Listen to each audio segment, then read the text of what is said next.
I have a very unusual situation here in the kitchen with these lights. And the unusual situation is that I can't, or just don't think it makes sense to, continue to use the halogen bulbs here.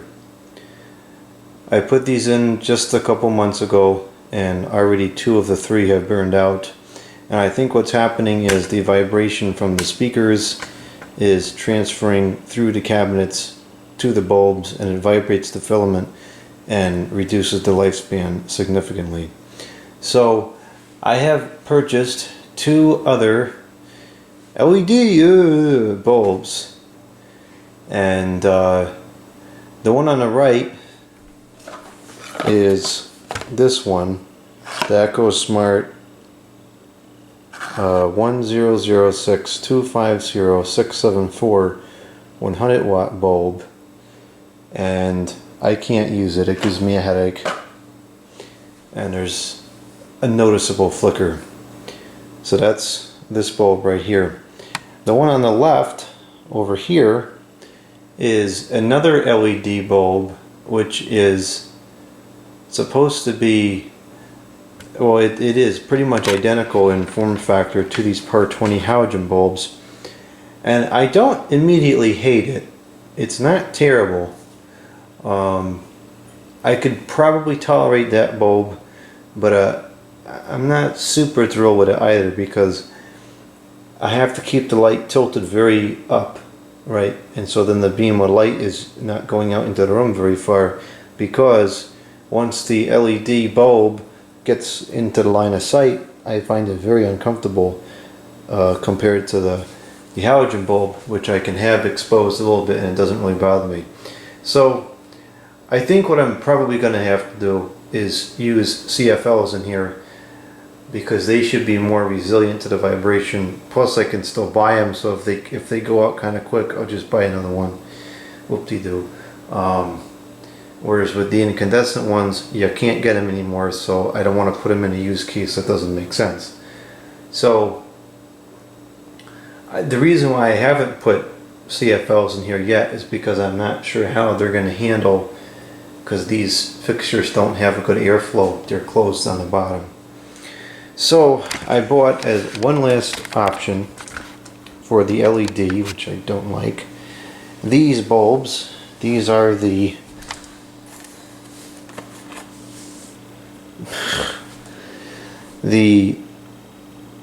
Maelsrlg lighting, whatever the heck in the world that is, PAR16 bulbs, and these are 2700K. They're supposed to be 25,000 hour lifespan. And the advertisement said that these are flicker free, which is probably cap, but we will give it a shot. The reason why I think this will work, or may work, is because these bulbs are very small, and so they'll fit down into the bottom of the fixture. They'll sit down in the bottom of the unit better, and maybe the glare from the actual diode won't really come into the room that much. It's a very, very small bulb. It can't go more than 1 inch. Oh, it's not even 1 inch up.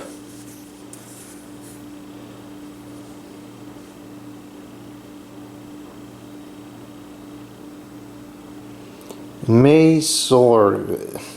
Looks like someone just pounded the keyboard. Alright, let's get this bulb changed out here. Now this bulb that's in here right now, these EcoSmart ones, interestingly enough, actually come with a 10-year warranty. What I might do is I might try to use this outside in that fixture above the basement door, because I can't imagine the CFL that fixture came with is going to last through the summer. This is already scalding hot on the bottom. It's only been on for a couple of minutes. So you can see here, or hopefully you can see here, that this fits very low, sits very low into the can. So now what I could do is I am able to turn this like that and angle it more towards the room, and it still is not exposing my eyes directly to the bulb, which is good. So in comparison to the halogen PAR20, it's a little bit warmer of a color light, which is to be expected because the PAR20 halogens are in fact 3000 Kelvin and not 2700 Kelvin like these claim to be. So it's a little bit less of a cool light color. It's more warm, which is fine. I like the warm white. And it's got a pretty nice beam. It spreads out very wide in comparison to the halogen. I wonder if that halogen is a spot rather than a flood. That could be. I don't really seem to notice much of a flicker. No, I really don't see any flicker at all. Huh. That is very interesting.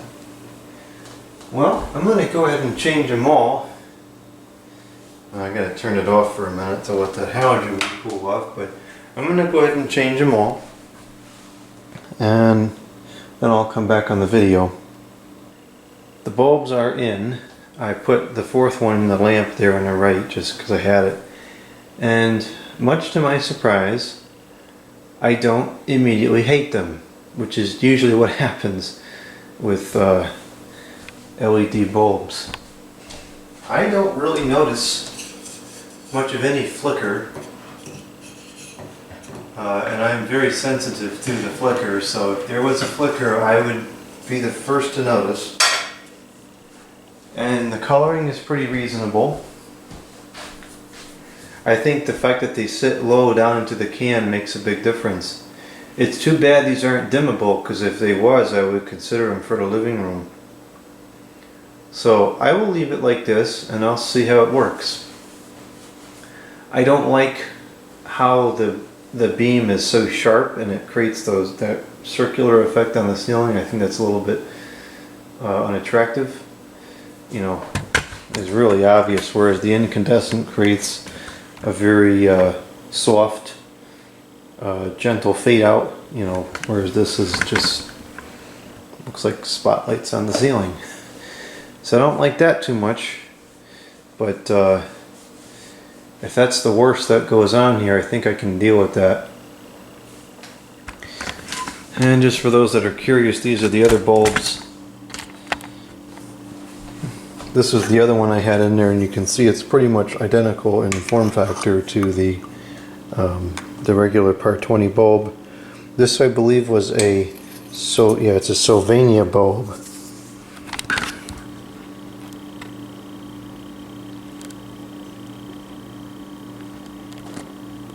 Which I've heard a lot of people complain about these bulbs, and I don't know, I've generally found them to be okay.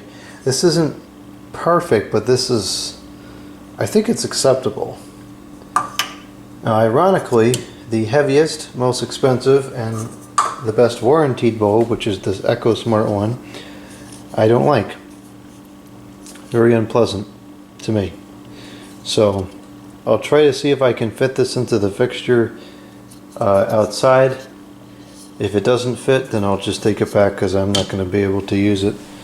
But that just goes to show that the most expensive LED bulbs are not necessarily the best.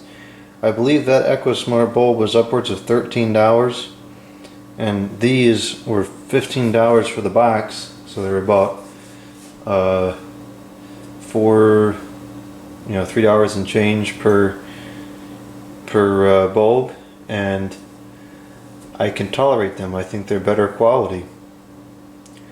So let's see what happens.